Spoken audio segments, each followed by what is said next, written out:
St. Therese of Lisieux, St. Francis of Assisi, Blessed Carlo Acutis. These are saints that most people know and hear about. But there are thousands of saints who are also canonized that you do not hear about as often, or don't know at all. Although their stories are a little shorter due to the lack of historical detail, they are no less fascinating. Saint Julian, patron saint of ferry workers, travelers, and hotel keepers. Born in the 4th century in Naples, Italy, it is said that when Julian was a baby, pagan witches put a curse on him so that he would one day kill his parents. His father, a nobleman, wanted to get rid of Julian, but his mother wouldn't allow it. Often, Julian would find his mother in tears because of the sin she knew her son would one day commit. When Julian discovered the reason for her tears, he was horrified and vowed that he would never commit such a sin. He then left home so that he wouldn't be a danger to his parents. After 50 days of walking, he arrived in Galicia, where he became an advisor for a king, and he met a good woman who was a widow and married her. 20 years later, his parents wanted to see him again and went looking for him. After many inquiries, they found the castle where he lived with his wife. Julian's wife met them and informed them that Julian was out with a hunting party, and in the meantime, she took them in, fed them, and gave them their bed to sleep in for the night. Legend says that that night, the devil gave Julian a vision that his wife was in bed with another man. Enraged, Julian immediately went home, and finding 2 people in his bed, believing it to be his wife and another man, he drew out his sword and killed them both. It wasn't until he lit a candle that he discovered that it was his parents that he had killed, much to his horror. He met his wife on the road where she was coming back from praying in church, and he told her what happened. In reparation, Julian left to do penance for his sins by serving others. His wife joined him. Together they traveled until they reached a river, and there, Julian and his wife built a hostel for weary travelers. Legend says that one time, the devil showed up disguised as a pilgrim. Julian took him in, and during the night, the devil ransacked the entire place, breaking things and wreaking havoc. When Julian discovered the mess the next morning, he was so furious that he threw the pilgrim, still disguised as the devil, out of the hostel, along with everyone else who was staying there. After that, Julian shut the hostel down and refused to take anyone else in. Then one day, Jesus came, also disguised as a pilgrim, and asked to be let in. Julian refused, and Jesus revealed himself to him. Horrified, Julian repented of his mistake and opened his hostel to help all those who were in need. After many years of serving others, a leper came upon Julian and asked for food. Julian took the leper in and fed him and gave him his own bed to sleep in. This time, it was an angel disguised as a leper, and the angel gave Julian a message from God that his penance was enough and that he had paid his debt in full. Saint Agatha lived around the year 231 in Sicily. It is said that she grew up in a wealthy and noble family and was known for her beauty and courage. As a Christian, she took the vow of virginity, and at 15, Quintianus, who was the governor of the district, wanted her to marry him. She rejected his offer, and knowing of her vow and that she was a Christian, he reported her to the authorities. Knowing that she would face torture, he hoped that Agatha would give in and reject her religion. But Agatha steadfastly refused, again declaring her belief in Jesus Christ. Quintianus had her imprisoned in a brothel, hoping that she would eventually give up her virginity. She was imprisoned for months, but she never gave up her resolve. Quintianus brought her before once again to see if she had changed her mind, but she only said, "Being a servant of Jesus Christ is my true freedom." Enraged, Quintianus had her thrown in a prison where she was beaten and tortured. He had her stretched out on a rack to be torn with iron hooks, burned with torches, and whipped. Still, Agatha did not give in. If anything, she seemed happy to suffer for Christ. Quintianus then made a personal attack against her womanhood. He ordered that her breasts be cut off. She was left to suffer on the prison floor to die, but when she didn't, Quintianus ordered that Agatha be burned at the stake. However, God sent an earthquake that prevented this, and then he sent St. Peter to heal St. Agatha of her wounds and injuries. After 4 days in prison, Quintianus ordered Agatha to be put to death by being rolled over hot coals and shards of glass.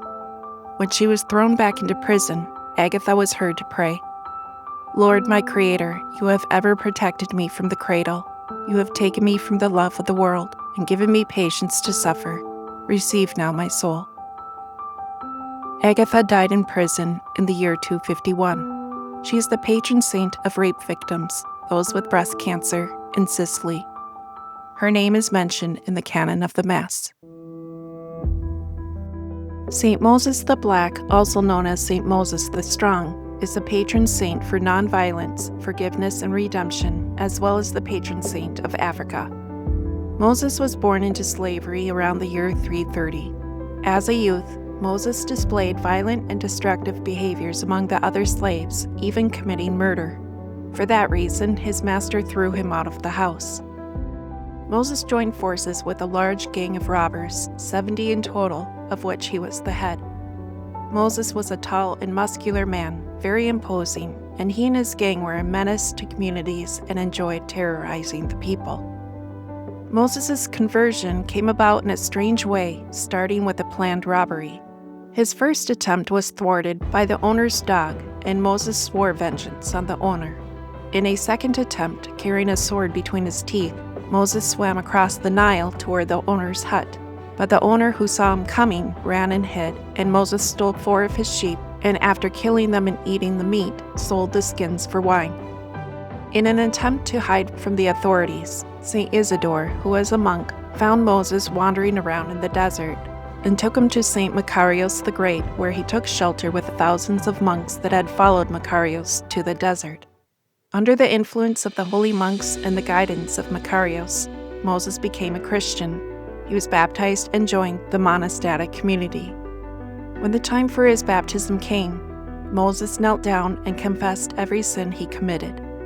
While he was doing this, Saint Macarius saw an angel who held a tablet that was all black, representing Moses' sins.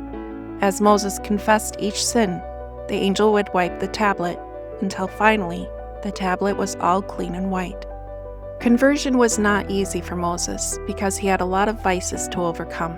Pride, anger, and violence had to be tempered by prayer and humility, and he struggled daily with temptations. Saint Isidore helped him through these tumultuous times. One day, 4 thieves broke into Moses' cell, and going off of old impulses, Moses overtook them and carried all 4 of them over his shoulders, 2 on each side like they were sacks of flour.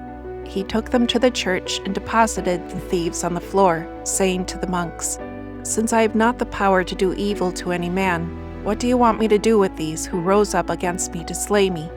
Once the thieves learned that Moses himself used to be a robber, but then repented, they too repented and changed their ways. Moses continued to persevere in prayer and fasting as the devil tormented him with memories of past sins. There were times when Moses was very tempted to give up. One day, as Moses struggled in prayer, he left his cell and went to St. Isidore for advice. St. Isidore advised him to go back to prayer in his cell, but Moses refused because he felt too overcome with discouragement.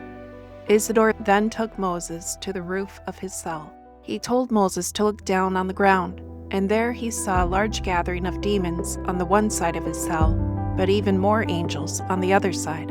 Strengthened by what he saw, Moses went back to his cell, confident that he had more spiritual help than he had thought. Another time, Moses struggled with temptations against purity. He was advised to fast and do penance.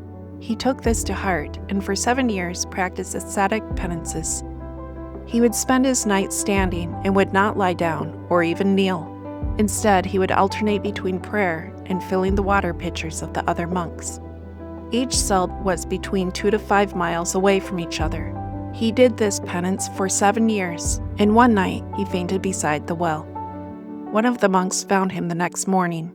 He was carried back to the church, where St. Isidore took care of him during his sickness, which lasted an entire year. After this, Isidore ordered Moses to rest, because there needs to be a balance for everything, even in the religious life. Moses argued with him that he needed to keep up the strict prayer and fasts in order to overcome the devils that tempted him with sins of the flesh and the spirit. St. Isidore said, "In the name of Jesus Christ, from this point forward, the devils shall cease from you. Draw near then and participate in the holy mysteries. and ye shall be free from all impurity, both of the flesh and of the spirit." And so Moses returned to his cell, and after 2 months St. Isidore visited him to see how things were going. He found Moses completely at peace, because he no longer fought with the devils and temptations. From there, Moses lived in peace, except that he was constantly visited by the other monks, who were drawn to his humility and holiness. Under the advice of St. Macarios, Moses moved to Petra, which was very far away and difficult to get to. There he lived in a cave that he dug out of a rock. He became known as Abba Moses of Petra. Later, he was chosen to become a priest. Although people didn't come to see Moses as often, they still managed to show up. Moses, who had hated people before his conversion, now became known as the friendliest and kindest of all the monks. One time, Moses was called to a council being held to reprimand a monk who had broken the rules, and a penance needed to be imposed. Moses refused to come. When he was finally ordered to come, Moses took a basket that had a hole in it and filled it with sand. As he walked, the sand poured out, leaving a trail behind him. When the monks asked what the meaning of this was, Moses replied, "The sand you see running from the basket represents my sins, which are always following me, and yet today I am coming to judge the errors of my brother." With this, the meeting dispersed, and the elders forgave the monk. At about the year 405, when Moses was 75 years old, word came that a group of Berbers planned to attack the monastery. The monks wanted to defend themselves, but Moses forbade it. Instead, he told them to run.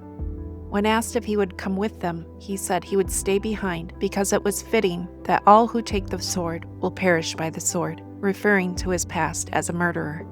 7 monks chose to stay behind with him, and when the Berbers came, they killed Moses and the monks. One of the monks had managed to escape and hide, and as he witnessed their martyrdom, he saw 7 crowns coming down from heaven and crowning them.